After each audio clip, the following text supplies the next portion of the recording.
नमस्कार दोस्तों, स्वागत है आपका मेरे यूट्यूब चैनल पर। आज हम हिंदी के कुछ महत्वपूर्ण क्वेश्चन करेंगे जो यूपी टेट में पिछले साल या विगत वर्षों में आए हुए क्वेश्चन हैं, जो वेरी वेरी इम्पोर्टेंट क्वेश्चन हैं।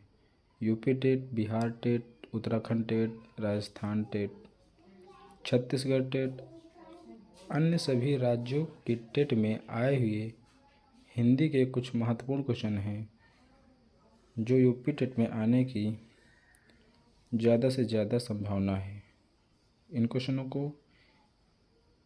एक बार ज़रूर देख कर ही परीक्षा देने जाएं।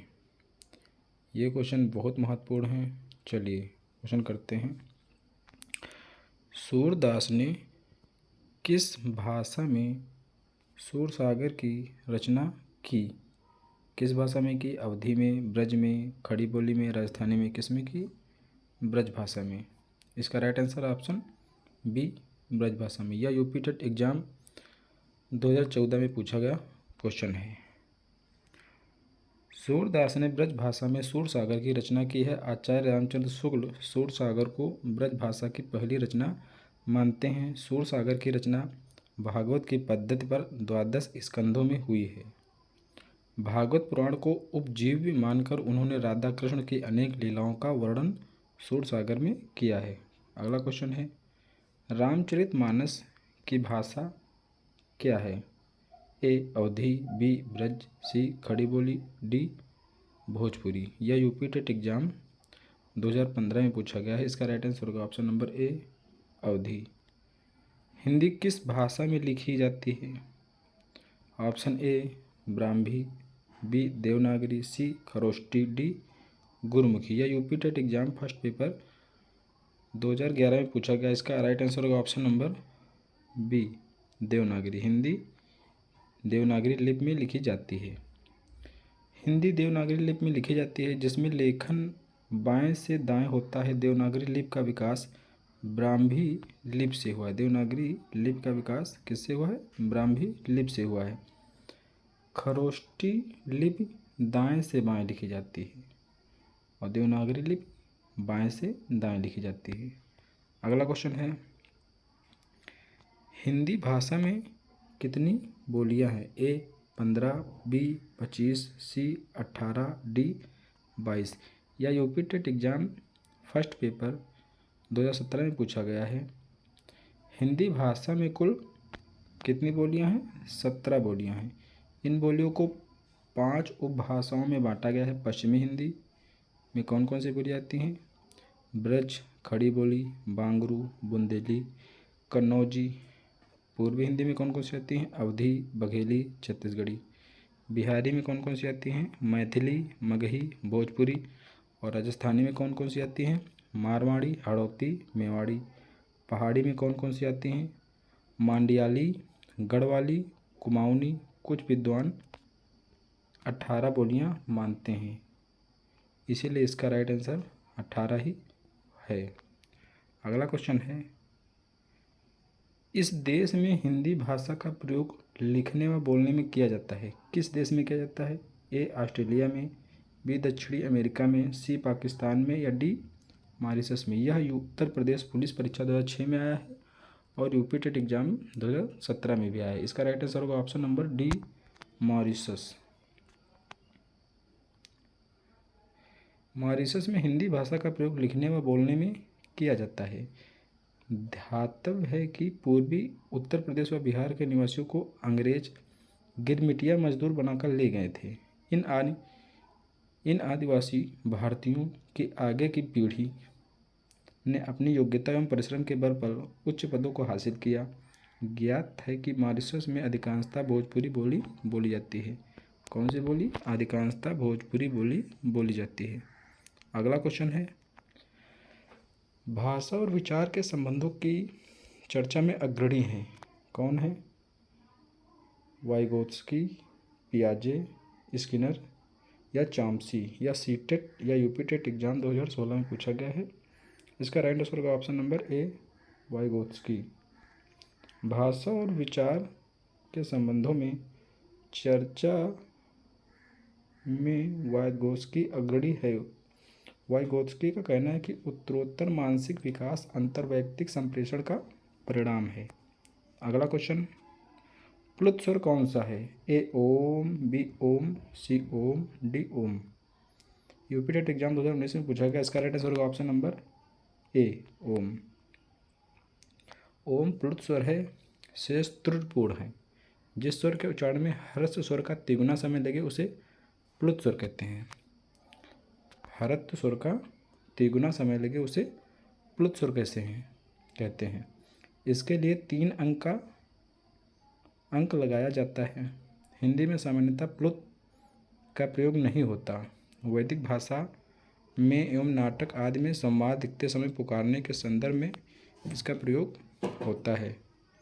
क्वेश्चन नंबर अगला है, स्वर किसका भेद है? स्वर किसका भेद है?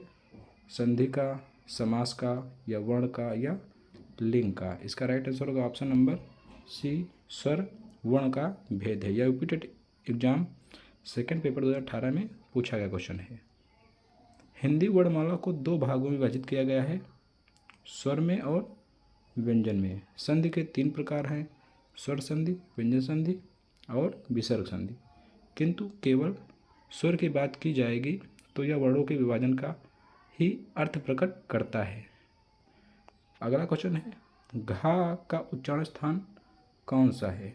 घा का मूर्धा है, या कंठ है, तालु है, या दंत है? इसका राइट आंसर होगा ऑप्शन नंबर सी, तालु। घा का उच्चारण स्थान नहीं, सॉरी, इसका राइट आंसर होगा ऑप्शन नंबर बी, घा का उच्चारण स्थान कंठ है।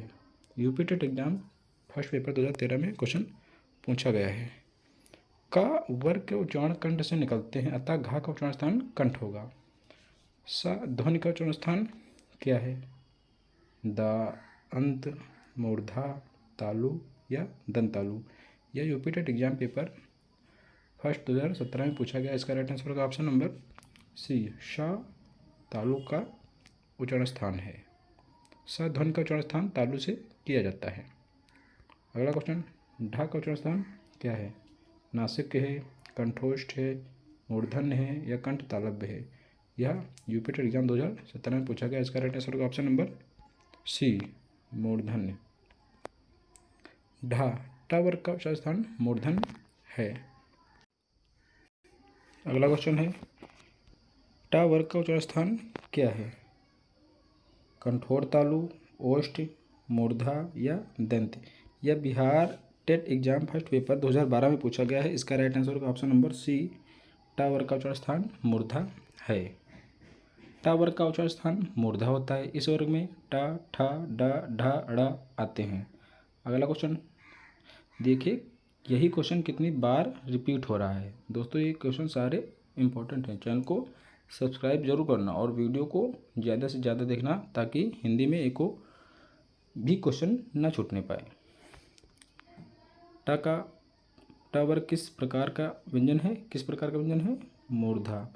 यूपी टेट एग्जाम 2015 में पूछा गया है। मूर्धा और जीभ के स्पर्श वाले वर्ण को मूर्धन्य कहते हैं। इसके अंतर्गत ऋढ़ और टा वर्ग आते हैं। टा, ठा, डा, ढा, अड़ा और रा और सा आते हैं। उच्चारण स्थान की दृष्टि से कौन सा विकल्प शुद्ध है? सा दंत है, या शा मूर्धन्य है, या सा तालव्य है, या चा कंठ है? यह यूपी टेट एग्जाम 2019 में पूछा गया है। इसका राइट आंसर होगा सा दंत है। सा दंत उच्चारण स्थान की दृष्टि से शुद्ध विकल्प है। कंठवर्ण कौन कौन से हैं? आ, का वर्ग, हा और विसर्ग। तालव्य वर्ण कौन कौन से हैं? ई, चा वर्ग, शा और या। मूर्धन्य वर्ण कौन कौन से हैं? ऋढ़, टा वर्ग, रा और शा। दंत वर्ण कौन कौन से हैं? ता वर्ग, ला और सा दंत वर्ण हैं। था किस वर्ग का व्यंजन है? ओष्ठ, तालव्य, दंत, ऊष्म। यह उत्तराखंड टेट एग्जाम 2015 में पूछा गया है। था किस वर्ग का व्यंजन स्थान है? था द का व्यंजन स्थान है। था दंत का है। ता वर्ग, ता, था, द, ध, न दंत वर्ग का उच्चारण व्यंजन है। अगला क्वेश्चन, निम्न में से दंत वर्ण है? ए टा, बी चा, सी ता या डी उ। यह हरियाणा टेट एग्जाम 2013 में पूछा गया क्वेश्चन है। इसका राइट आंसर होगा ऑप्शन नंबर सी ता। दंत वर्ण है ता। त वर्ग त, थ, द, ध, न के सभी वर्ण दंत हैं। अगला क्वेश्चन, जिनका उच्चारण स्थान ऊपर के दांतों पर जीभ लगने से होता है उसे क्या कहते हैं? ए कंठ कहते हैं, बी दंत कहते हैं, सी मूर्धन्य कहते हैं या डी अनुनासिक कहते हैं। यह यूपी टेट एग्जाम 2018 में पूछा गया है। इसका राइट आंसर होगा ऑप्शन नंबर बी दंत। जिनका उच्चारण ऊपर के दांतों पर जीभ लगने से होता है उसे दंत कहते हैं। इसके अंतर्गत ता वर्ग ता, थ, द, ध, न, ल और सा आते हैं। अर्धस्वर है ए या, वा, बी, ई, उ, सी ऋण और लि, डी ऋषि और स। यह यूपी टेट एग्जाम परीक्षा 2016 में पूछा गया है। इसका राइट आंसर होगा ऑप्शन नंबर ए या और वा अर्धस्वर हैं। या तथा वा को अर्धस्वर तथा अंतस्थ व्यंजन में रखा गया है। निम्नलिखित में से ऊष्म व्यंजन कौन से हैं? ए श, स, श, बी अ, ब, स, सी च, छ, ज या डी य, र, ल, व। यूपी टेट एग्जाम 2018 में पूछा गया क्वेश्चन है। इसका राइट आंसर का ऑप्शन नंबर ए स, श, स ऊष्म व्यंजन हैं। स, स तथा ह ऊष्म व्यंजन के अंतर्गत आते हैं। ऊष्म व्यंजन कौन कौन से हैं? ए य, र, ल, व, बी स, स, सी च, छ, ज, डी ट, ठ, ड। यह यूपी टेट एग्जाम 2018 में पूछा गया है अपर प्राइमरी में। इसका राइट आंसर होगा ऑप्शन नंबर बी स ऊष्म व्यंजन हैं। स ऊष्म व्यंजन है। य, र, ल, व अंतस्थ व्यंजन है। च, छ, ज तथा ट, ठ, ढ स्पर्श व्यंजन है। छ वर्ण किसके योग से बना है? छ वर्ण किसके योग से बना है? ए क और श से, बी क और च से, सी क और छ से, डी क और श से। इसका राइट आंसर होगा ऑप्शन नंबर ए क और श से छ वर्ण बना है। अगला क्वेश्चन है, निम्न में से संयुक्त व्यंजन है? ए श्र, बी बा, सी भा, डी श। यह राजस्थान टेट परीक्षा 2012 में पूछा गया है। इसका राइट आंसर होगा ऑप्शन नंबर ए श्र संयुक्त व्यंजन है। श और र, श्र, स और र से मिलकर श्र बनता है, संयुक्त व्यंजन है। निम्न में से संयुक्त व्यंजन कौन सा नहीं है? ए या, बी छा, सी त्र, डी गया। यह यूपी टेट एग्जाम परीक्षा 2018 में पूछा गया है। इसका राइट आंसर होगा ऑप्शन नंबर ए या संयुक्त व्यंजन नहीं है। क छ क और श से मिलकर बना है। त्र त और र से मिलकर बना है। ज्ञ ज और य से मिलकर बना है जो संयुक्त व्यंजन है, जबकि ज्ञ अंतस्थ व्यंजन है। अयोगवाह कहा जाता है महाप्राण को, अनुस्वार और विसर्ग को, संयुक्त व्यंजन को या अल्पप्राण को। यह यूपी टेट परीक्षा सेकेंड एग्जाम अपर प्राइमरी में पूछा गया है 2017 में। इसका राइट आंसर का ऑप्शन नंबर बी अनुस्वार एवं विसर्ग को अयोगवाह कहा जाता है। अनुस्वार अंक बिंदी तथा विसर्ग को अयोगवाह कहा जाता है। अयोगवाह की गणना ना तो स्वरों में होती है और ना ही व्यंजन में, फिर भी ये अर्थ को वहन करते हैं। अगला क्वेश्चन है, निम्नलिखित में से किसके अभाव में हम पढ़ नहीं सकते? किसके अभाव में हम पढ़ नहीं सकते? संयुक्त अक्षरों की पहचान, लिपि से परिचय, सी 12 खड़ी से परिचय या डी वर्णमाला की क्रमबद्धता का ज्ञान से। किसके अभाव से हम पढ़ नहीं सकते? यह यूपी टेट और C TET exam first paper 2016 में पूछा गया है। इसका राइट आंसर होगा ऑप्शन नंबर डी वर्णमाला की क्रमबद्धता का ज्ञान से हम पढ़ नहीं सकते। वर्णमाला की क्रमबद्धता ज्ञान के अभाव में हम पढ़ नहीं सकते हैं। व्युत्पत्ति के आधार पर शब्दों के कितने भेद होते हैं? 3, 4, 5, 6। यह यूपी टेट परीक्षा 2013 में पूछा गया है। इसका राइट आंसर होगा ऑप्शन नंबर 3 उत्पत्ति के आधार पर या व्युत्पत्ति के आधार पर समानता शब्द तीन भेद माने गए हैं, रूढ़, यौगिक तथा योग रूढ़। डॉक्टर वासुदेव नंदन प्रसाद 4 भेद मानते हैं, तत्सम, तद्भव, देशज एवं विदेशज। इन्होंने रूढ़, यौगिक एवं योग रूढ़ को रचना या बनावट के आधार पर शब्द भेद के रूप में वर्गीकृत किया है। अगला क्वेश्चन, घर, पहाड़ और नदी किस संज्ञा भेद के अंतर्गत आएगा?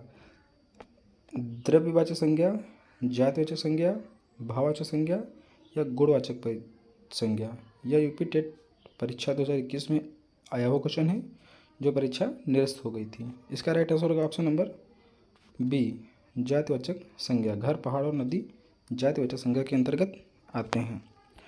अगला क्वेश्चन है, यही क्वेश्चन है, घर, पहाड़ और नदी जातिवाचक संज्ञा के भेद हैं। जिस संज्ञा से एक ही प्रकार की वस्तुओं अथवा व्यक्तियों का बोध होता है उसे जातिवाचक संज्ञा कहते हैं। जातिवाचक संज्ञा संबंधियों, व्यवसायों, पदों व कार्यों के नाम, भाई, जुलाहा, ठग इत्यादि जातिवाचक। पशु पक्षियों के नाम, घोड़ा, तोता, गाय, कोयल जातिवाचक। वस्तुओं के नाम, मेज, कलम, बाल्टी इत्यादि जातिवाचक संज्ञाएं हैं। प्राकृतिक तत्वों के नाम, आंधी, तूफान, वर्षा इत्यादि, ये सब जातिवाचक संज्ञाएं हैं। अगला क्वेश्चन है, कवि शब्द का कौन सी संज्ञा है? कवि कवि व्यक्तिवाचक है या जातिवाचक है, द्रव्यवाचक है या भाववाचक है? यह उत्तराखंड टेट एग्जाम 2015 में पूछा गया है। कवि शब्द कौन सी संज्ञा है? कवि शब्द जातिवाचक संज्ञा है। कवि जातिवाचक संज्ञा है जिन संज्ञाओं से एक ही प्रकार की वस्तुओं अथवा व्यक्तियों का बोध होता है उसे जातिवाचक संज्ञा कहते हैं।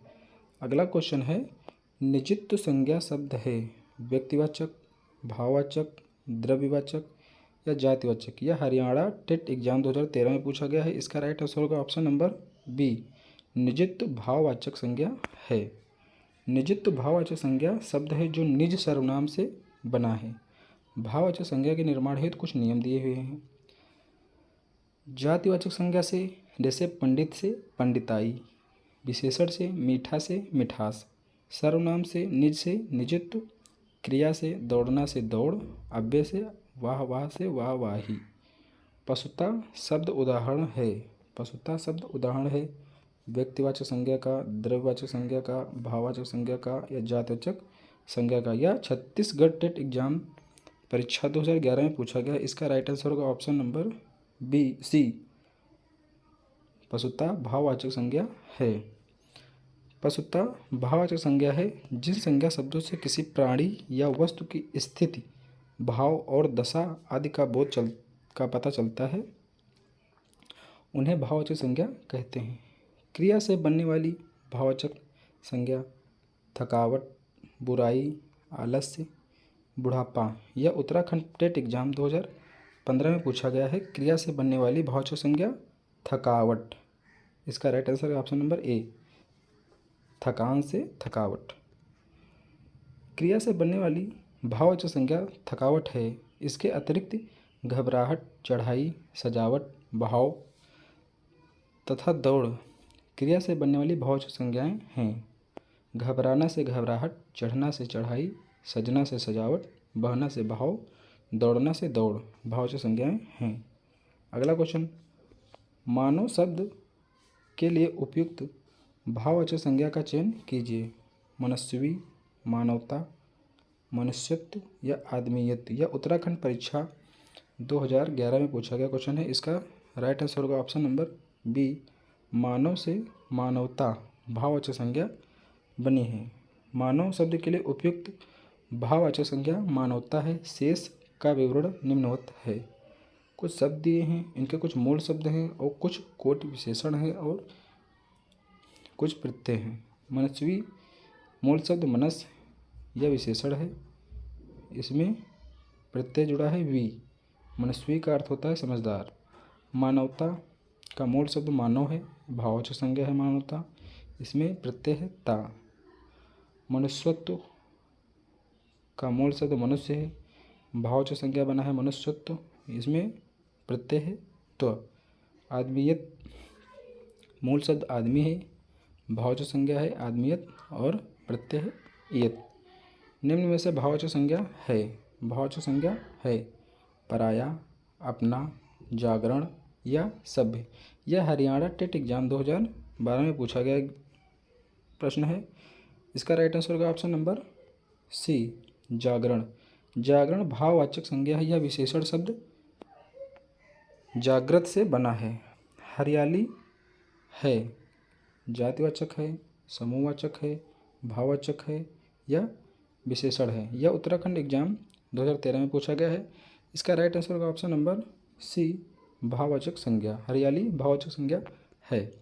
हरियाली भाववाचक संज्ञा है। जिन संज्ञा शब्दों से किसी प्राणी या वस्तु की स्थिति और दशा आदि का पता चलता है उसे भाववाचक संज्ञा कहते हैं। राम ने सुरेश के साथ मित्रता का निर्वाह किया। इसमें भाववाचक संज्ञा है। A Ram, B Suresh, C निर्वाह या डी मित्रता। यह UP TET exam second paper में 2016 में क्वेश्चन पूछा गया है। इसका राइट आंसर होगा ऑप्शन नंबर डी, मित्रता भाववाचक संज्ञा है।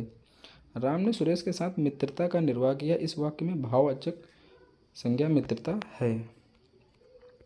तेजाब में कौन सी संज्ञा है? भाववाचक संज्ञा, व्यक्तिवाचक संज्ञा, द्रव्यवाचक संज्ञा या समूहवाचक संज्ञा। यह यूपी टेट निरस्त परीक्षा 2021 में पूछा गया है। इसका राइट आंसर होगा ऑप्शन नंबर सी, द्रव्यवाचक संज्ञा तेजाब है।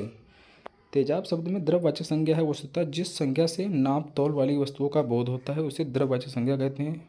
जैसे सोना, दूध, पानी, चांदी, तेल इत्यादि भी इसी प्रकार की संज्ञाएं हैं।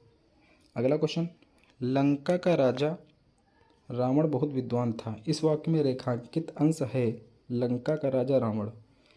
ए विशेषण पदबंध, बी क्रिया विशेषण पदबंध, सी संज्ञा पदबंध या डी सर्वनाम पदबंध। यह राजस्थान टेट एग्जाम 2012 में पूछा गया। इसका राइट आंसर होगा ऑप्शन नंबर सी, संज्ञा पदबंध। लंका का राजा रावण संज्ञा पदबंध है।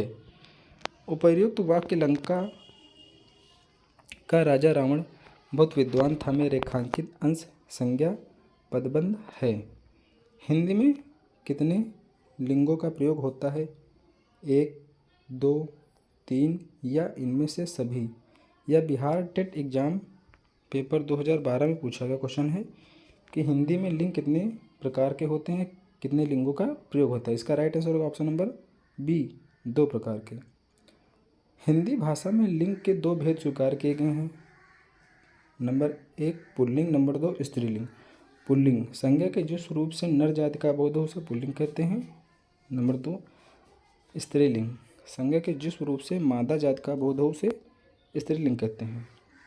शब्द की जाति को लिंग कहते हैं। लिंग का अर्थ चिन्ह या निशान होता है, लेकिन संस्कृत भाषा में 3 लिंग होते हैं, पुल्लिंग, स्त्रीलिंग तथा नपुंसक लिंग। हिंदी, अगला क्वेश्चन, हिंदी के शब्दों का लिंग निर्धारण किसके आधार पर होता है? प्रत्यय के आधार पर, संज्ञा के आधार पर, क्रिया के आधार पर या सर्वनाम के आधार पर। यह यूपी टेट परीक्षा 2013 में पूछा गया है। इसका आंसर होगा संज्ञा के आधार पर लिंग का निर्धारण होता है। हिंदी के शब्दों का लिंग निर्धारण प्रमुख रूप से संज्ञा के आधार पर होता है, परंतु सर्वनाम, विशेषण, क्रिया तथा विभक्ति प्रयोग में यह विकार उत्पन्न करता है। अगला क्वेश्चन है, निम्नलिखित में से कौन सा शब्द पुल्लिंग है? कौन सा शब्द पुल्लिंग है? कढ़ी, चील, संतान, सरसों। यह यूपी टेट एग्जाम परीक्षा 2019 में पूछा गया है। कौन सा शब्द पुल्लिंग है? चारों ही शब्द कढ़ी, सरसों, संतान और चील स्त्रीलिंग शब्द हैं, अतः प्रश्न त्रुटिपूर्ण है, मतलब गलत है। लेकिन संतान शब्द स्त्रीलिंग एवं पुल्लिंग दोनों में होता है, अतः नज़दीकी विकल्प उत्तर सी सही होगा। यह हिंदी शब्दकोश डॉक्टर हरदेव बाहरी में दिया गया है कि संतान पुल्लिंग है। निम्न में से पुल्लिंग शब्द है राज, बात, गीत या मात। ये UP TET exam second paper 2018 में पूछा गया है। राज एवं गीत दोनों पुल्लिंग शब्द होते हैं, बात एवं मात स्त्रीलिंग शब्द हैं। इसका राइट आंसर ऑप्शन नंबर है ए एवं सी, राज एवं गीत दोनों शब्द पुल्लिंग हैं। अगला क्वेश्चन, निम्नलिखित में से पुल्लिंग शब्द है? बुढ़ापा, जड़ता, घटना, दया। यह उत्तराखंड टेट एग्जाम 2013 में पूछा गया है। इसका राइट आंसर होगा ऑप्शन नंबर ए, बुढ़ापा स्त्रीलिंग पुल्लिंग शब्द है। बुढ़ापा पुल्लिंग शब्द है। बुढ़ापा पुल्लिंग शब्द है और शेष शब्द स्त्रीलिंग हैं। निम्नलिखित में से पुल्लिंग शब्द कौन सा है? नदी, पानी, इलायची, प्यास। यूपी टेट एग्जाम 2011 में पूछा गया है। इसका राइट आंसर होगा ऑप्शन नंबर बी, पानी पुल्लिंग शब्द है। पानी पुल्लिंग शब्द है, शेष स्त्रीलिंग शब्द हैं। निम्न में से पुल्लिंग शब्द का चयन कीजिए। ए पहिया, बी लिखावट, सी पखावज या डी मझधार। यह यूपी टेट एग्जाम 2018 में पूछा गया क्वेश्चन है। इसका राइट आंसर होगा ऑप्शन नंबर बी, पहिया पुल्लिंग शब्द है। पहिया पुल्लिंग है, शेष स्त्रीलिंग है। पखावज मृदंग के आकार का एक छोटा वाद्य यंत्र है। पखावज शब्द स्त्रीलिंग है। कौन सा शब्द हरिड़ा का स्त्री रूप है? हरिड़ी, हिरनी, हिरड़ी या डी हिरड़ी। यह छत्तीसगढ़ टेट एग्जाम 2011 में पूछा गया है। हरिड़ा का स्त्रीलिंग रूप है। इसका राइट आंसर होगा ऑप्शन नंबर ए, हरिड़ी। हरिड़ी का स्त्रीलिंग, हरिड़ा का स्त्रीलिंग हरिड़ी होगा।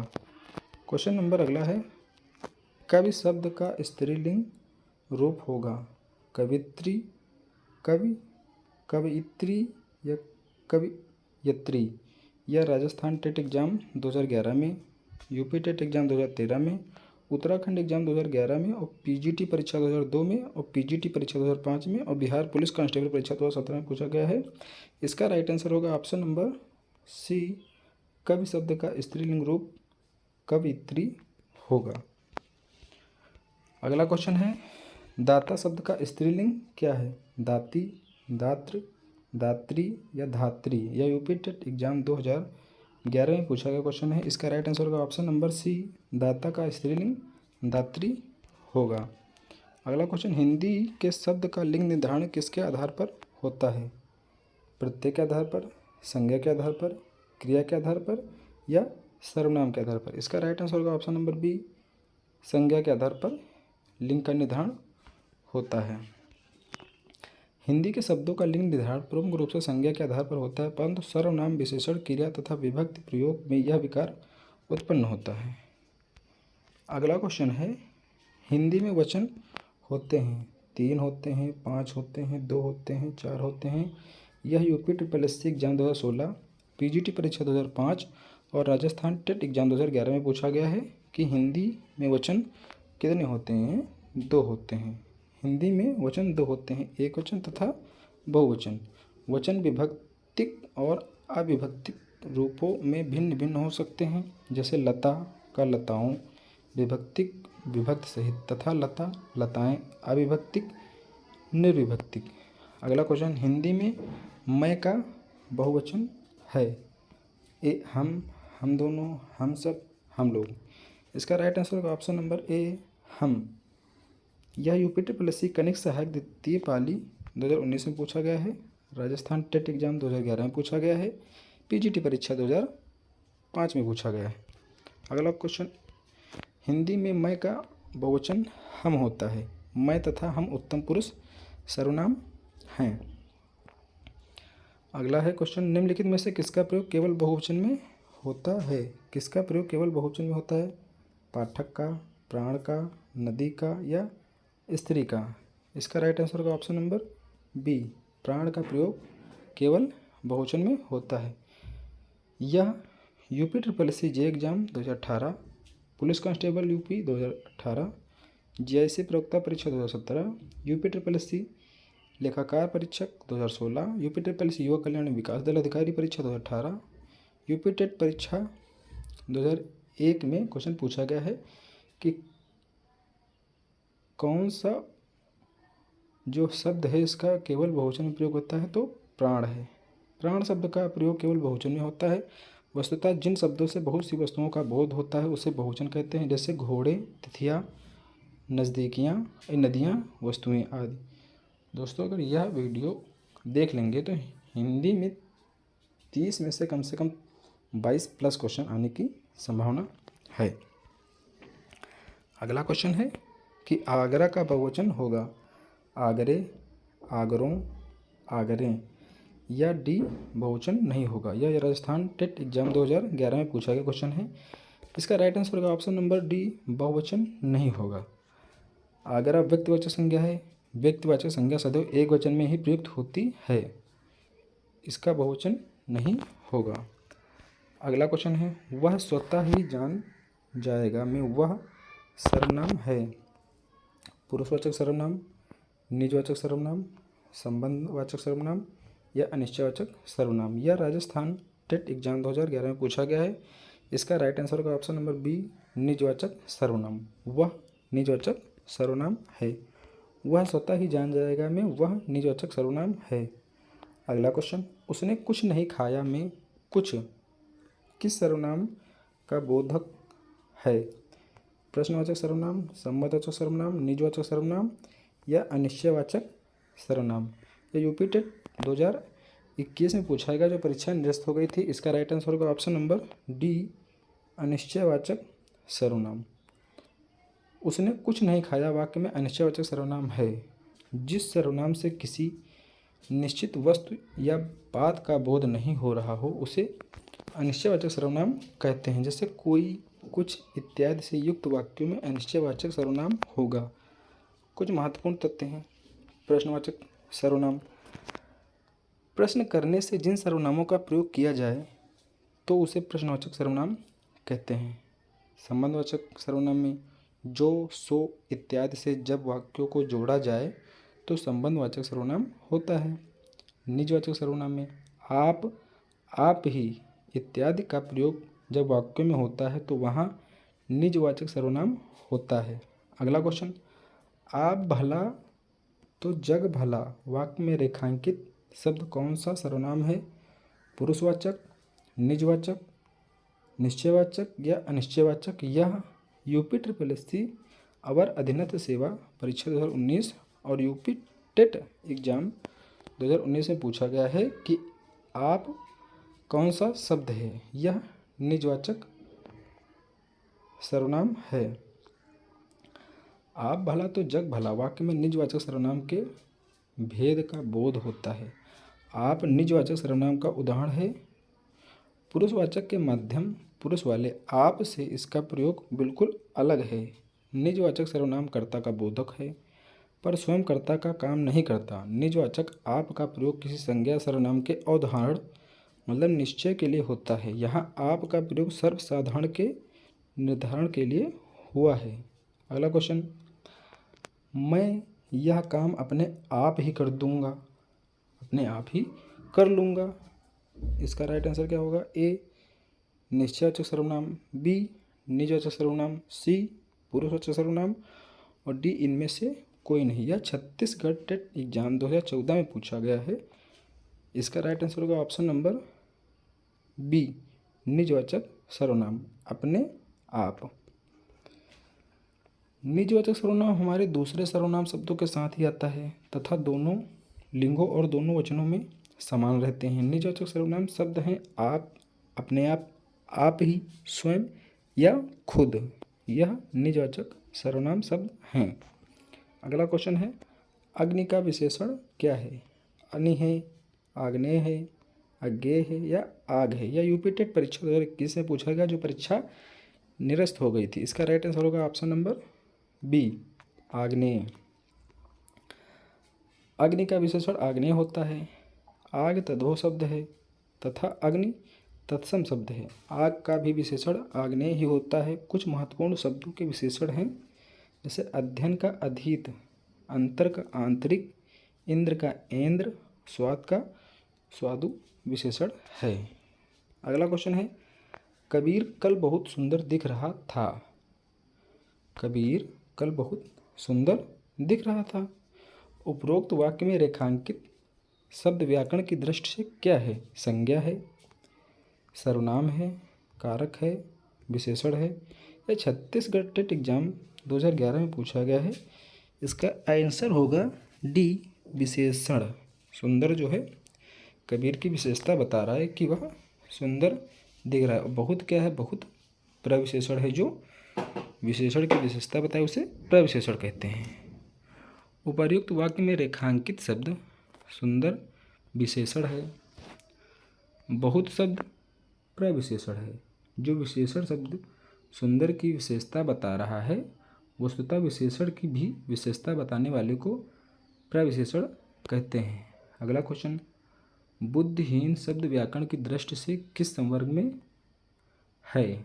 संज्ञा में, सर्वनाम में, विशेषण में, क्रिया में। यह यूपी टेट एग्जाम परीक्षा 2016 में पूछा गया है। इसका राइट आंसर होगा ऑप्शन नंबर सी, विशेषण। बुद्धिहीन शब्द विशेषण संवर्ग में है।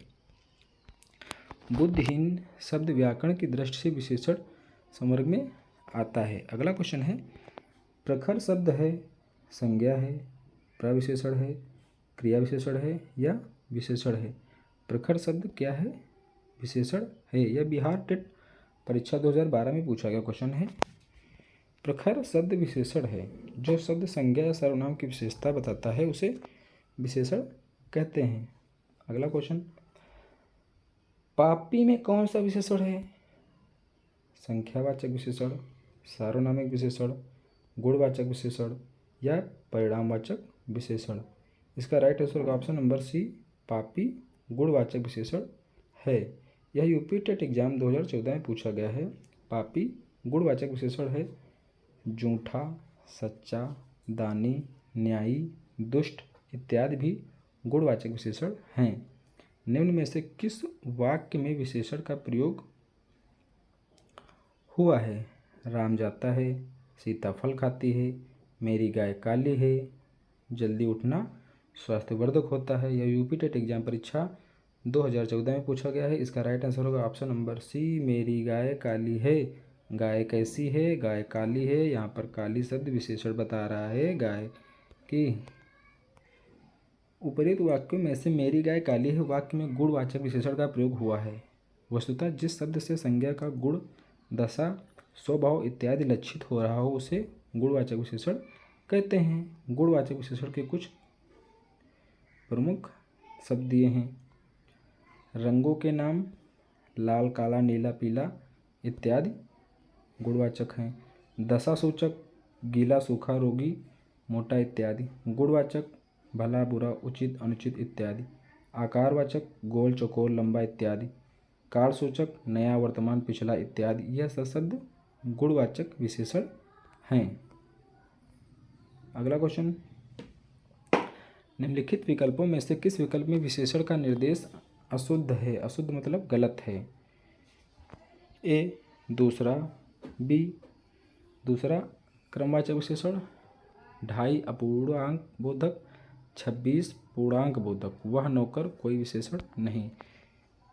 इसका राइट आंसर होगा ऑप्शन नंबर डी, वह नौकर कोई विशेषण नहीं है। यह यूपी टेट परीक्षा 2019 में पूछा गया है। इसका राइट आंसर होगा ऑप्शन नंबर डी। दिए गए विकल्पों में वह नौकर कोई विशेषण नहीं है। विशेषण का निर्देश अशुद्ध है क्योंकि इसमें वह शब्द सार्वनामिक विशेषण के रूप में प्रयुक्त हुआ है। जो संज्ञा सर्वनाम की विशेषता बताए उसे विशेषण कहते हैं। जिसकी विशेषता बताई जाए वह विशेष कहलाता है। दूसरा क्रमवाचक, 26 पूर्णांक बोधक, 2.5 अपूर्णांक बोधक, ये सभी संख्यावाचक विशेषण के उपभेद हैं। अगला क्वेश्चन है, निम्न में से कौन सी सकर्मक क्रिया है? कौन सी सकर्मक क्रिया है? आना, जाना, लेना या मरना?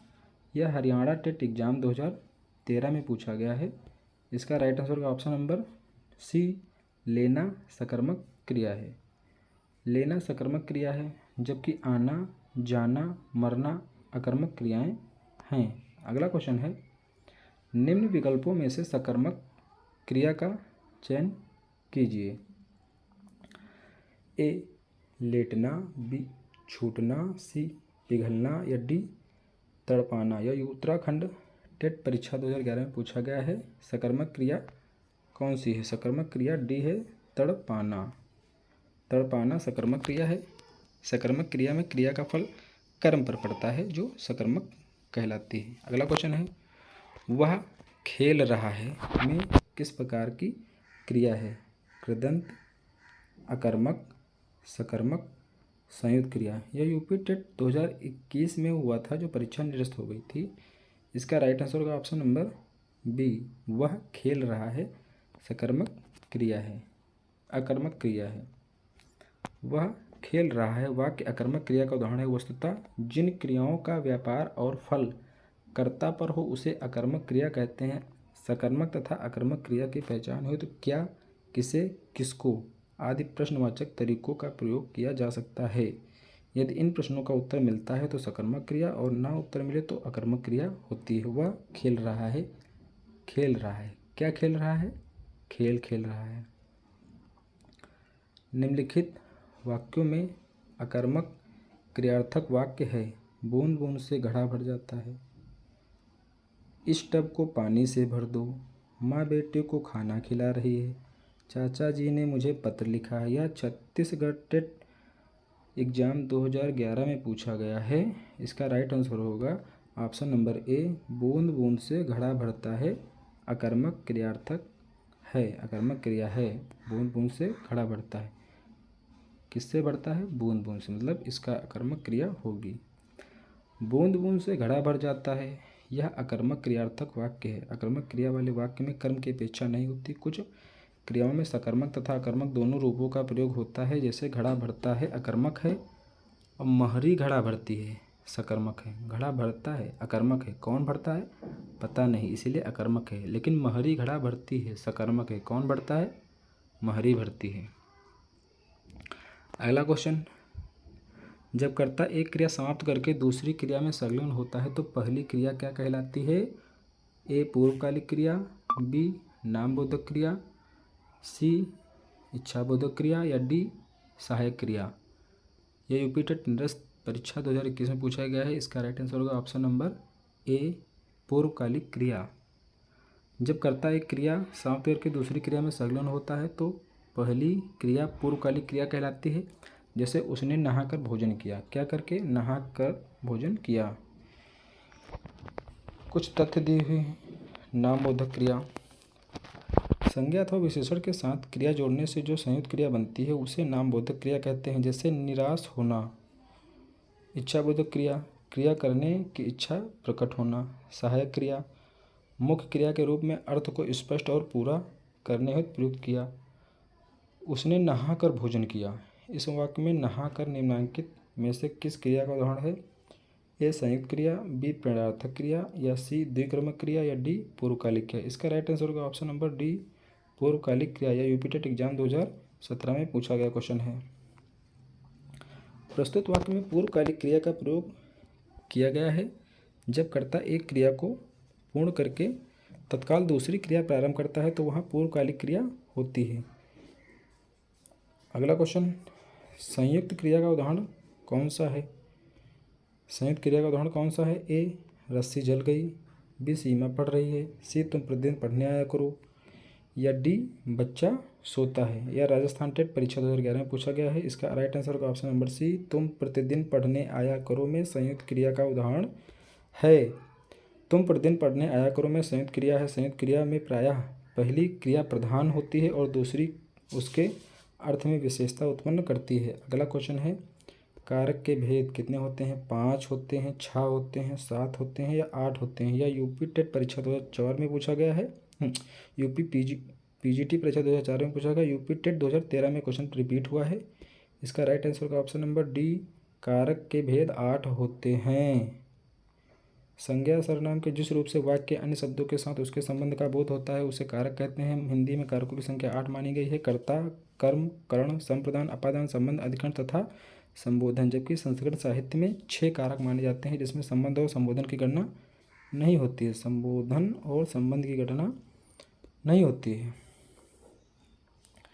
हिंदी में कारक के विभक्तियों सहित कितने भेद माने जाते हैं। 8, 14, 7, 10। यह बिहार टेट परीक्षा 2012 में पूछा गया है। इसका राइट आंसर होगा ऑप्शन नंबर ए, 8। हिंदी में कारक की विभक्तियों सहित कुल 8 भेद हैं।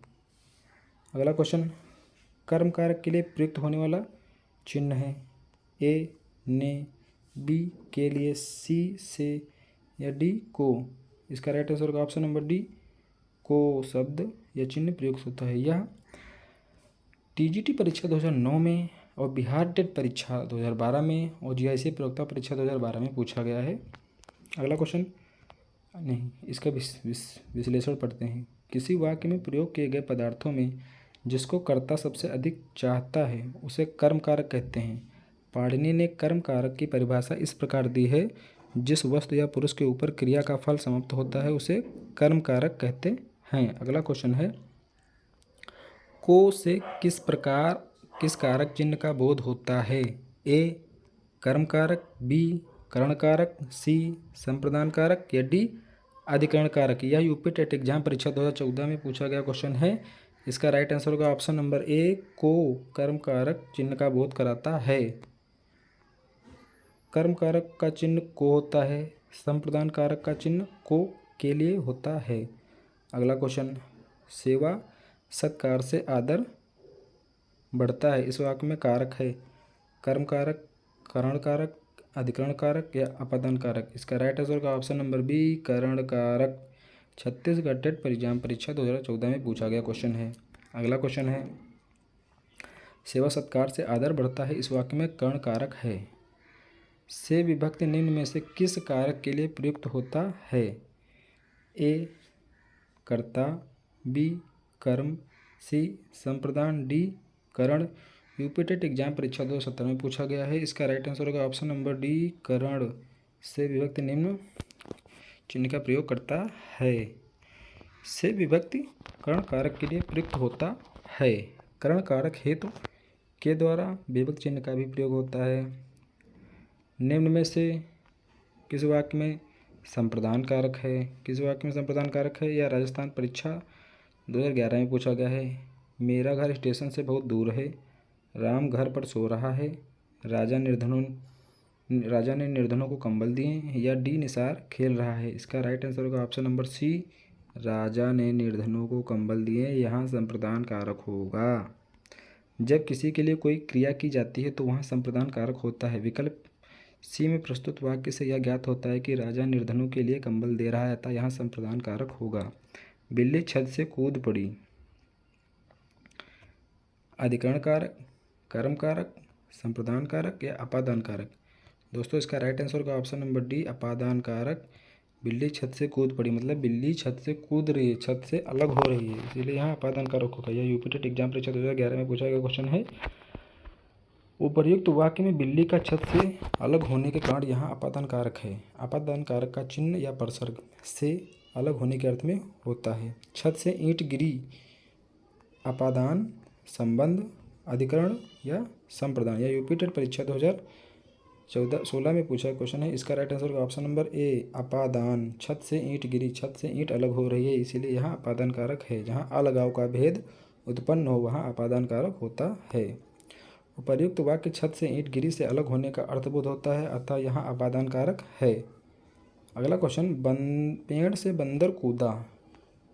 पेड़ से बंदर कूदा वाक्य में कौन सा कारक है? देखो यहाँ पेड़ से बंदर कूद रहा है मतलब पेड़ से बंदर अलग हो रहा है, यहाँ अलगाव का भेद उत्पन्न हो वहाँ अपादान कारक होता है, इसीलिए इसका राइट आंसर होगा ऑप्शन ए, अपादान। यह यूपी टेट एग्जाम 2015 में क्वेश्चन पूछा गया है।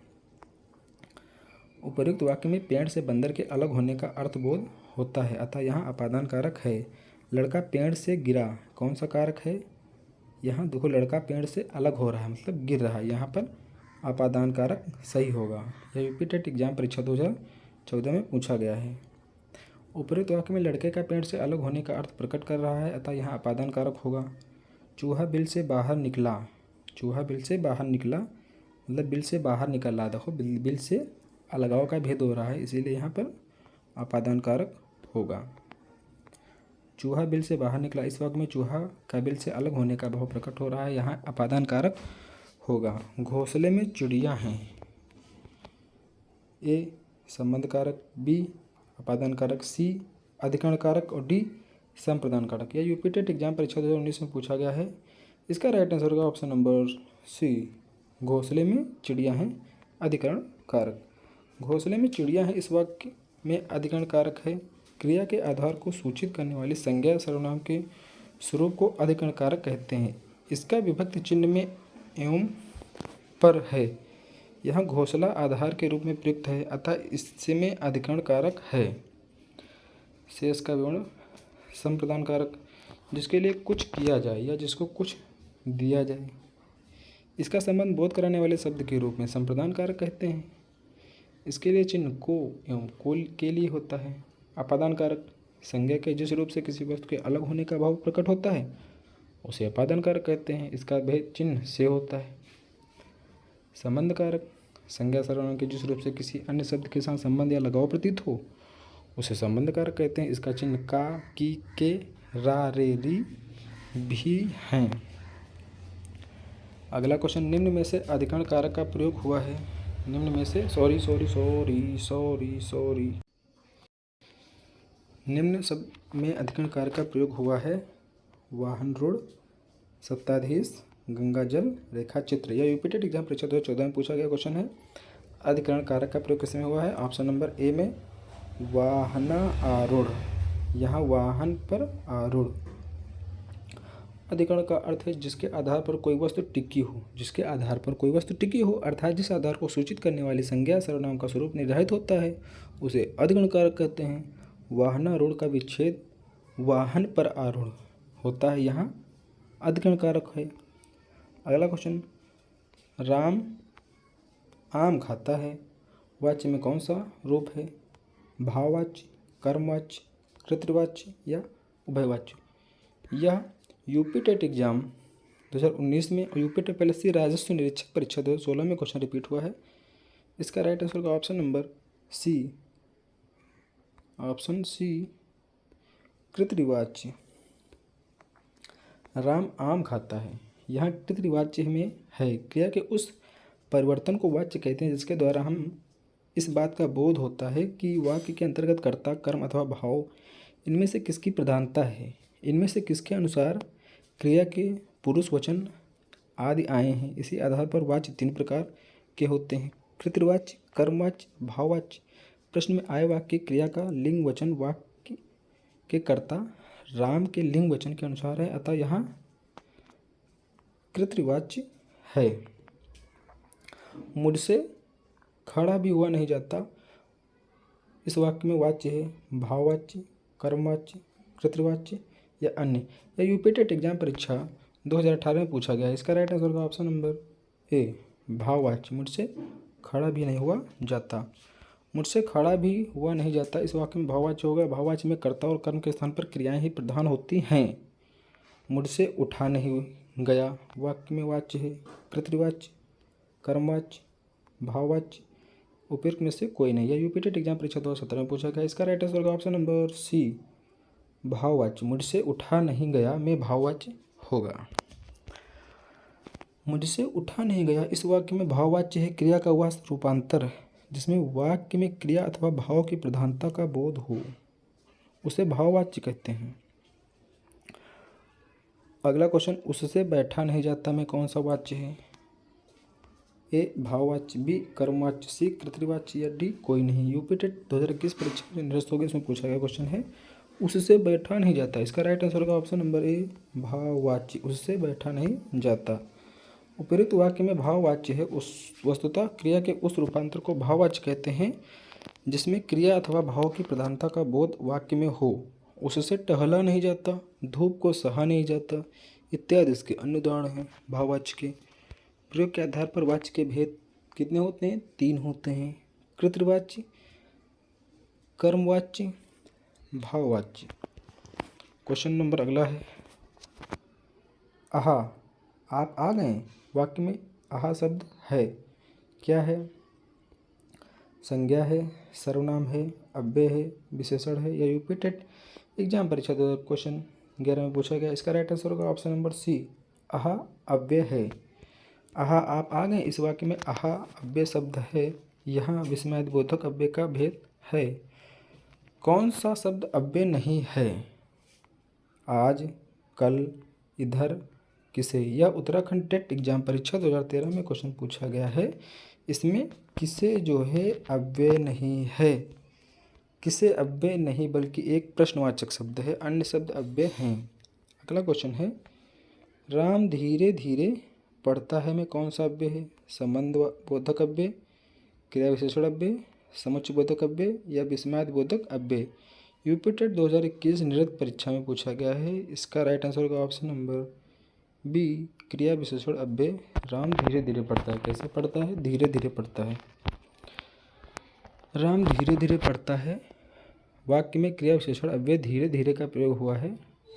कालवाचक, स्थानवाचक, दिशावाचक तथा स्थितिवाचक अव्यय क्रिया की विशेषता नहीं बताते हैं। अगला क्वेश्चन है, निम्न में से कौन सा उत्तर अव्यय के भेदों से असंगत है?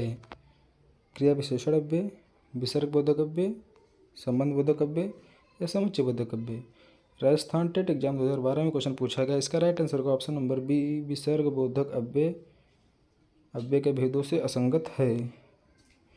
क्रिया विशेषण अव्यय, संबंध बोधक अव्यय, समुच्चय बोधक अव्यय तथा विस्मयादि बोधक अव्यय के भेद हैं, लेकिन विसर्ग बोधक अव्यय इसमें शामिल नहीं है। जिन शब्दों के रूप सदा एक से बने रहें अर्थात लिंग, वचन और कारक से कोई विकार नहीं होता उसे अव्यय कहते हैं। जिसमें कोई परिवर्तन ना हो उसे अव्यय कहते हैं। अगला क्वेश्चन है, संस्कृत के वे शब्द जो हिंदी में बिना किसी परिवर्तन के प्रयुक्त होते हैं क्या कहलाते हैं? बिना किसी परिवर्तन के प्रयुक्त होते हैं। संस्कृत कहलाते हैं, तद्भव, तत्सम, देशज। यह राजस्थान टेट एग्जाम परीक्षा 2011 में क्वेश्चन पूछा गया। इसका राइट आंसर होगा ऑप्शन नंबर सी, तत्सम। संस्कृत के वे शब्द जो हिंदी में बिना किसी परिवर्तन के प्रयुक्त होते हैं तत्सम कहलाते हैं। अगला क्वेश्चन, नीचे दिए गए विकल्पों में से तत्सम शब्द का चयन कीजिए। ए आम्र, बी दूध, सी शहीद, डी खिड़की। यूपी टेट एग्जाम परीक्षा 2011 में क्वेश्चन पूछा गया है। इसका राइट आंसर होगा ऑप्शन नंबर ए, आम्र जो है वह तत्सम शब्द है। आम्र तत्सम शब्द है, इसका तद्भव शब्द आम होगा। दूध तद्भव शब्द है, इसका तत्सम दुग्ध होगा। खिड़की देशज शब्द है। अगला क्वेश्चन, आप का तत्सम क्या है? ए आत्मा, बी अपनापन, सी निज या डी आत्मजा। यूपी टेट निरस्त परीक्षा 2021 में क्वेश्चन पूछा गया है। इसका राइट आंसर होगा ऑप्शन नंबर ए, आपका तत्सम आत्मा है। आप शब्द का तत्सम आत्मा होता है। अपनापन, पन अव्यय से बना तद्भव शब्द है। अपना शब्द का तत्सम आत्मन होता है। निज व आत्मजा तत्सम शब्द हैं। तद्भव शब्दों की पहचान के लिए चंद्र बिंदु वाले शब्द प्रायः तद्भव होते हैं। जो चंद्र बिंदु वाले शब्द होते हैं वे प्रायः तद्भव होते हैं। जैसे दांत, चांद। हिंदी उपसर्ग से बने शब्द तद्भव होते हैं। जो उपसर्ग से बनते हुए तद्भव होते हैं, जैसे अनहोनी, अधपका। हिंदी प्रत्यय से बने शब्द तद्भव होते हैं, जैसे मिठास, बचपन। द्वंद्व समास वाले हिंदी के शब्द प्रायः तद्भव होते हैं, जैसे दिन, रात, बड़ा, छोटा। ये द्वंद्व समास वाले शब्द हैं जो तद्भव होते हैं। ड तथा ढ वर्ण वाले शब्द तद्भव होते हैं, जैसे में, सड़क, मेढक। द्वित्व व्यंजन वाले शब्द तद्भव होते हैं, जैसे बच्चा, कच्चा। अगला क्वेश्चन, बौना का तत्सम क्या है? वामन, वापन, वपन या बान। यह यूपी टेट परीक्षा 2021 में निरस्त जो हुई थी उसमें क्वेश्चन पूछा गया था। इसका राइट आंसर होगा ऑप्शन नंबर ए, वामन बौना का तत्सम है। बौना तद्भव शब्द है जिसका तत्सम वामन होता है। कुछ महत्वपूर्ण शब्द दिए हैं। तद्भव का तत्सम बताना है। अंगूठा का तत्सम अंगुष्ठ, अहीर का तत्सम आभीर, आंवला का तत्सम आमलक, आज का तत्सम अध, ऊसर का तत्सम ऊषर। निम्नलिखित विकल्पों में से तत्सम शब्द है। ए नारियल, बी उपरोक्त, सी तुरंत या डी आलस्य। यह उत्तराखंड टेट एग्जाम 2013 में पूछा गया। इसका राइट आंसर होगा ऑप्शन नंबर डी, आलस्य जो है तत्सम शब्द है। आलस्य तत्सम शब्द है, इसका तद्भव आलस होता है। नारियल, उपरोक्त, तुरंत तद्भव शब्द हैं। इनके तत्सम क्रमशः नारियल का नारकेल, उपरोक्त का उपर्युक्त और तुरंत का त्वरित तत्सम शब्द हैं। कौन सा शब्द तत्सम नहीं है? धृत, अतिन, दुग्ध या आंसू। यह उत्तराखंड टेट एग्जाम 2011 में पूछा गया क्वेश्चन है। इसका राइट आंसर होगा ऑप्शन नंबर डी आंसू तत्सम नहीं है, आंसू का तत्सम अश्रु होता है। आंसू तद्भव शब्द है, इसका तत्सम अश्रु होता है। धृत तथा दुग्ध शब्द तत्सम हैं। कटहरा शब्द का तत्सम रूप क्या है? कटहरा शब्द का तत्सम रूप क्या है? कटहल, कड़वा, काष्ठग्रह या कंठफल। यह यूपी टेट परीक्षा 2016 में क्वेश्चन पूछा गया है। इसका राइट आंसर है ऑप्शन नंबर सी, काष्ठग्रह कटहरा का तत्सम रूप है। कटहरा तद्भव शब्द है, इसका तत्सम काष्ठग्रह होता है। कंठफल तत्सम शब्द है, इसका तद्भव कटहल होता है। कड़वा का तत्सम कटु होता है। निम्नलिखित में से तत्सम शब्द है कोयल, कपाट, ऊँट या काठ। यह हरियाणा टेट में पूछा गया है। इसका राइट आंसर है ऑप्शन नंबर बी, कपाट। कपाट तत्सम शब्द है, इसका तद्भव किवाड़ होता है। अन्य शब्द तद्भव हैं, इनका तत्सम कोयल का कोकिल, ऊँट का ऊष्ट, काठ का काष्ठ है। मेढक का तत्सम रूप ए मंडूक, बी बंदूक, सी मुदग या डी मुष्टि। इसका राइट आंसर होगा ऑप्शन नंबर ए, मंडूक मेढक का तत्सम रूप है। मेढक तद्भव शब्द है, इसका तत्सम मंडूक होता है। मुदरी शब्द का तत्सम रूप है मुद्री, मुंदरी, मुदरिका या मुद्रिका। यूपी आरओ एआरओ 2013 में पूछा गया, यूपी टेट 2015 में पूछा गया। इसका राइट आंसर होगा ऑप्शन नंबर डी, मुद्रिका। मुदरी का तत्सम मुद्रिका है। मुदरी का तत्सम रूप मुद्रिका है, अन्य विकल्प सही नहीं है। स्वर्ण शब्द है, कैसा है? तत्सम है, तद्भव है, देशज है, विदेशज है। छत्तीसगढ़ टेट में पूछा गया है। इसका राइट आंसर होगा ऑप्शन नंबर ए, स्वर्ण तत्सम शब्द है। स्वर्ण तत्सम शब्द है, इसका तद्भव सोना होता है। साखी का फूल कैसा शब्द है? साखी का मूल तत्सम शब्द क्या है? शिक्षा, साक्षी, सखी, इनमें से कोई नहीं। यह उत्तराखंड टेट 2015 में पूछा गया है। इसका राइट आंसर होगा ऑप्शन नंबर बी, साखी का मूल तत्सम साक्षी होता है। साखी का मूल तत्सम साक्षी है। शनिचर का तत्सम शनैश्चर्य, सुथरा का तत्सम सुस्थिर, सुहाग का सौभाग्य तथा साई का तत्सम स्वामी होता है। शीश का तत्सम रूप क्या है? शीशा, शीर्ष, सिरा, शीर्षक। यह यूपी टेट परीक्षा में पूछा गया क्वेश्चन है। इसका राइट आंसर होगा ऑप्शन नंबर बी, शीश का तत्सम शीर्ष होता है। शीश तद्भव शब्द है, इसका तत्सम शीर्ष होता है। साला का तत्सम स्यालक, सियार का तत्सम सप्ततार, सितार का सप्ततार, सौरी का तत्सम सूति ग्रह। सुई का तत्सम रूप है सूजी, सुई, सूच, सूचक। इसका राइट आंसर होगा ऑप्शन नंबर सी, सूची। यह यूपी एनटी 2006 में, यूपी लोअर सब इंस्पेक्टर में 2015 में, यूपी टेट एग्जाम 2017 में पूछा गया है। इसका राइट आंसर होगा ऑप्शन नंबर सी, सूची। सुई का तत्सम सूची या सूचिका है। शेष विकल्प से इसका कोई सामान्य नहीं है। निम्नलिखित विकल्पों में से तद्भव शब्द है ए अगम, बी आश्रय, सी अवगुण, डी स्नेह। उत्तराखंड टेट 2013 में पूछा गया। इसका राइट आंसर होगा ऑप्शन नंबर ए, अगम तत्सम तद्भव शब्द है। अगम तद्भव शब्द है, इसका तत्सम होगा अगम्य। आश्रय, अवगुण तथा स्नेह तत्सम शब्द हैं। आश्रय का तद्भव आसरा, अवगुण का तत्सम तद्भव अनगुण या स्नेह का तद्भव स्नेह। तद्भव शब्द है अंधेरा, प्रकाश, रात्रि, चंद्र। यूपी टेट परीक्षा 2016 में क्वेश्चन पूछा गया है। इसका राइट आंसर होगा ऑप्शन नंबर ए, अंधेरा तद्भव शब्द है। अंधेरा तद्भव शब्द है, इसका तत्सम अंधकार होता है। रात्रि तथा चंद्र तत्सम शब्द हैं, इनका तद्भव क्रमशः रात और चांद होता है। करपट का तद्भव रूप कौन होगा? कपट, कारपेट, कपूर या कपड़ा। इसका राइट आंसर होगा ऑप्शन नंबर करपट का तद्भव कपड़ा होता है। यह UP RO pre UP PCS pre 2015 में क्वेश्चन पूछा गया है और यूपी टेट एग्जाम 2016 में भी पूछा गया है। इसका राइट आंसर डी होगा, कपड़ा। करपट का तद्भव रूप कपड़ा। शेष विकल्प, शेष का कोई साम्य नहीं है। निम्नलिखित में से कौन सा शब्द तद्भव है? खेत, त्रिकुटी, नाथ, प्रभु। इसका राइट आंसर होगा ऑप्शन नंबर ए, खेत जो है तत्सम शब्द है। या यूपी टेट एग्जाम 2019 में क्वेश्चन पूछा गया है। दिए गए शब्दों में खेत तद्भव शब्द है, इसका तत्सम रूप क्षेत्र है। प्रभु, नाथ एवं त्रिकुटी तत्सम शब्द हैं। गोधूम शब्द का तद्भव है गेहूँ, गाय, गोबर, गोधन।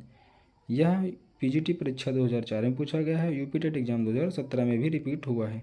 इसका आंसर होगा ए, गोधूम शब्द का तद्भव गेहूँ होता है।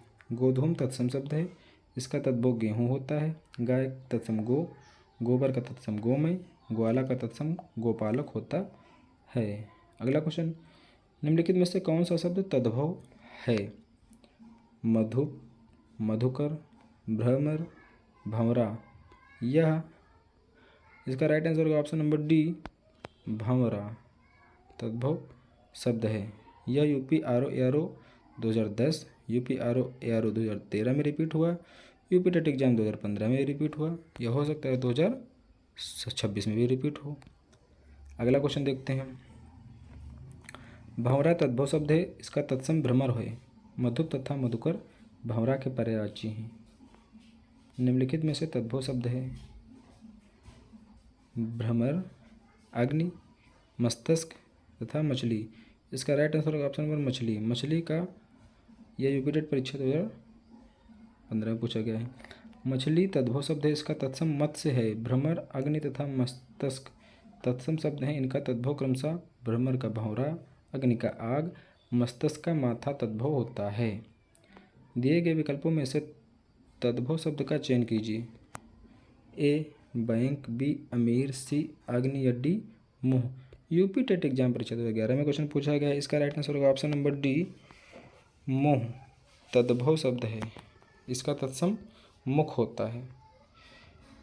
मुँह तद्भव शब्द है, इसका तत्सम मुख है। बैंक एवं अमीर विदेशी शब्द हैं। अग्नि तत्सम शब्द है, इसका तद्भव आग होता है। निम्नलिखित में से तद्भव शब्द है ए, साय, बी, गृह, सी, चंचु, डी, सुर। यह हरियाणा टेट परीक्षा 2013 में पूछा गया है। इसका राइट आंसर होगा ऑप्शन नंबर सुर तद्भव शब्द है। सुर तद्भव शब्द है, इसका तत्सम सुर होता है। साय, ग्रह, चंचु तत्सम शब्द हैं, इनके तद्भव साय का साम, ग्रह का घर, चंचु का चोंच होता है। अगला क्वेश्चन, तद्भव और उसके तत्सम का कौन सा मेल गलत है? लौंग का लवंग, आंत का अंत्र, सी, लुनाई का लवण्यता या डी, आयसु। इसका राइट आंसर होगा ऑप्शन नंबर बी, आंत का अंत्र नहीं, आंत का आंत्र होता है। यूपी टेट एग्जाम परीक्षा 2018 में पूछा गया है। इसका विकल्प बी और सी के तद्भव और उसके तत्सम मेल गलत हैं। आंत का तत्सम आंत्र होता है, लुनाई का लवण्यता का मेल गलत है। परीक्षा नियामक प्राधिकारी ने इस प्रश्न का उत्तर अपने संशोधित उत्तर कुंजी में बी तथा सी माना है। कौन सा शब्द देशज है? लाश, धड़ाम, पतलून, औरत। यूपी टेट एग्जाम परीक्षा 2019 में क्वेश्चन पूछा गया। इसका right answer option number B, धड़ाम देशज शब्द है। दिए गए शब्दों का विवरण इस प्रकार है। लाश तुर्की भाषा का शब्द है। यह आधुनिक हिंदी व्याकरण और रचना डॉक्टर वासुदेव नंदन प्रसाद में मिलता है। औरत अरबी भाषा का शब्द है। पतलून अंग्रेजी भाषा का शब्द है या हिंदी शब्दकोश डॉक्टर हरदो बाहरी में है। धड़ाम देशज शब्द है। शहद शब्द है, तत्सम, तद्भव, देशज या आगत। शहद है आगत। शहद आगत शब्द है जो अरबी से हिंदी में आया है। अनुपम का पर्यायवाची है स्वर्गीय, लौकिक, पार्थिव या अद्वितीय। अनुपम का पर्यायवाची अद्वितीय है। अनुपम का पर्यायवाची अद्वितीय, अपूर्व, अद्भुत, अनूठा, अतुल्य, अनन्य होता है। निम्नलिखित शब्दों में से अग्नि का पर्यायवाची पीयूष, पावक, अंबर या मयंक। इसका राइट आंसर का ऑप्शन नंबर बी, अग्नि का पर्यायवाची पावक है। अग्नि का पर्यायवाची पावक है। पीयूष अमृत का, अंबर आकाश का, मयंक चंद्रमा का पर्यायवाची है। अनुपम शब्द का पर्यायवाची शब्द कौन सा नहीं है? अतुल, अनिल, अपूर्व, अनोखा। इसका राइट आंसर का ऑप्शन नंबर बी अनिल। अनुपम का पर्यायवाची नहीं है। अनिल वायु का पर्यायवाची शब्द है। शेष शब्द अनुपम के पर्यायवाची हैं। अश्व का पर्यायवाची शब्द निम्नलिखित में से कौन सा नहीं है? घोड़ा, घोटक, कटक है।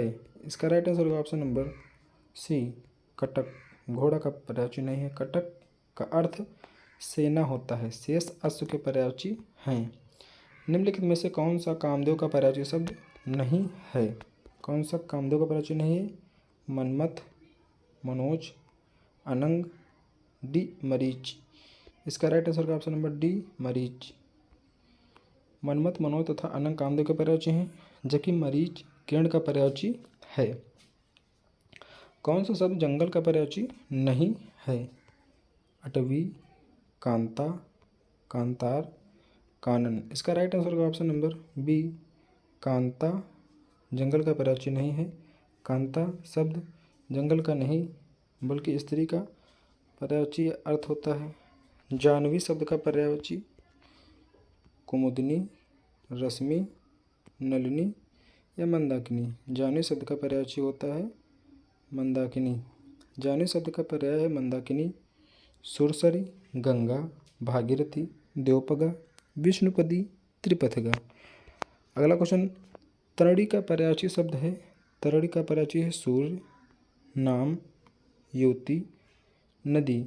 तरणी का पर्यायवाची शब्द होता है तरणी सूर्य का पर्यायवाची शब्द है। तरणी के पर्यायवाची शब्द सूर्य, आदित्य, दिवाकर, भास्कर, प्रभाकर, मार्तंड, दिनकर इत्यादि। धूमकेतु का पर्यायवाची क्या है? धूमकेतु का पर्यायवाची क्या है? अश्व, असुर, अग्नि, आकाश। इसका राइट आंसर का ऑप्शन नंबर सी धूमकेतु का पर्यायवाची अग्नि है। धूमकेतु, पावक, अनल, वायुसखा, दहन, कृषाण इत्यादि अग्नि के पर्यायवाची हैं। अन्य महत्वपूर्ण पर्यायवाची असुर का कौन कौन सा पर्यायवाची होता है? राक्षस, दैत्य, दानव, निशाचर, दनुज, तमचर, रजनीचर। अश्व का पर्यायवाची सैंधव, तुरग, तुरंग, घोटक है, वाज। आकाश का पर्यायवाची धौ, अभ्र, नभ, आसमान, अनंत, अंबर। ये सब आकाश के पर्यायवाची हैं। अगला क्वेश्चन है, घूसर शब्द का पर्यायवाची है अश्व, मेघ, गदर्भ, अजा। इसका राइट आंसर का ऑप्शन नंबर सी घूसर नहीं, यहाँ पर धूसर होना चाहिए। धूसर का पर्यायवाची गदर्भ, खर, गधा, वैशाख नंदन इत्यादि होता है। नोट, इस प्रश्न में धूसर के स्थान पर घोसर का उल्लेख किया गया है। वास्तव में घोसर शब्द अशुद्ध है, शुद्ध शब्द धूसर होता है। दोस्तों अगला क्वेश्चन है, निमिष शब्द का पर्यायवाची है। निमिष शब्द का पर्यायवाची प्रकाश, छिद्र, पूर्ण, क्षण। इसका राइट आंसर का ऑप्शन नंबर डी निमिष शब्द का पर्यायवाची क्षण है। निमिष शब्द का पर्यायवाची क्षण, पल इत्यादि होता है। अगला क्वेश्चन है, निम्नलिखित में से कौन सा शब्द पताका का पर्यायवाची नहीं है? निशान, ध्वज, झंडा, प्रस्तर। इसका राइट आंसर का ऑप्शन नंबर डी प्रस्तर पताका का पर्यायवाची नहीं पत्थर का पर्यायवाची होता है। प्रस्तर शब्द पताका का पर्यायवाची नहीं, जबकि निशान, ध्वज, झंडा, केतु आदि पताका के पर्यायवाची शब्द हैं। प्रस्तर पत्थर का पर्यायवाची होता है। अगला शब्द, निम्नलिखित में से कौन बादल का पर्यायवाची है? नीरद, नीरज, अंबुज, अंबु। इसका राइट आंसर का ऑप्शन नंबर ए नीरद बादल का पर्यायवाची है। नीरद, जलद, अंबुद, वारिद, मेघ, जलधर इत्यादि बादल के पर्यायवाची हैं। नीरज, अंबुज कमल के तथा अंबु पानी का पर्यायवाची है। कौन सा शब्द भ्रमर का पर्यायवाची नहीं है? षटपद, मधुकर, अली, प्रभाकर। कौन सा शब्द भ्रमर का पर्यायवाची नहीं है। Option D Prabhakar. सूर्य का पर्यायवाची है। शेष शब्द भ्रमर के पर्यायवाची हैं। मीन का पर्यायवाची शब्द है शिखी, शापक, विभावरी, मत्स्य। इसका राइट आंसर का ऑप्शन नंबर डी मत्स्य। मीन के पर्यायवाची हैं मत्स्य। अगला क्वेश्चन है, मीन के पर्यायवाची शब्द मत्स्य, मछली, झस, अंडज, सफरी इत्यादि हैं। शिखी मयूर का तथा विभावरी रात्रि का पर्यायवाची शब्द है। मुकुंद किसका पर्यायवाची शब्द है? मुकुंद किसका पर्यायवाची शब्द है? विष्णु का, शिव का, सूर्य का, कामदेव का। यह मुकुंद विष्णु का पर्यायवाची शब्द है। मुकुंद दामोदर, श्रीपति, मधुरिपु, उपेंद्र, चक्रपाणि इत्यादि विष्णु के पर्यायवाची हैं। निम्नलिखित में से कौन सा शब्द रात्रि का पर्यायवाची नहीं है? छपा, शशक, सरवरी, यामिनी। इसका राइट आंसर होगा ऑप्शन नंबर बी शशक। शशक रात्रि का पर्यायवाची नहीं, शशक खरगोश का पर्यायवाची है।